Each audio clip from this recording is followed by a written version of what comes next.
Hello everyone, কেমন আছো তোমরা? আজ আবারও নিয়ে চলে এলাম দোল মেলার ভিডিও পার্ট 2। তো দেখো, এখন আমার জিজু আমার ভিডিওটা করে দিচ্ছে, কারণ হচ্ছে আমার পুরো ল্যাঙ্গিস ভিজে গেছে, সেটাই এখন দেখাচ্ছে তোমাদেরকে। মানে নদী পেরিয়ে আমার অবস্থা পুরো খারাপ হয়ে গেছে। তো আমি ওই অবস্থাতে এখন যাচ্ছি মন্দিরের ভেতরে, মানে যেখানে রাধাকৃষ্ণ আছে। তো সেই মন্দিরটায় আমি যাচ্ছি এখন। দেখো মন্দিরটা কী সুন্দর না সাজানো হয়েছে।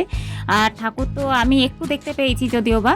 তো ওখান থেকে বেরিয়ে এখন আমরা সোজা চলে যাচ্ছি মেলার ভিতরে। আর আজকে অনেকটাই রাত করে এসেছি, আর মেলাতে অতটা ভিড়ও নেই।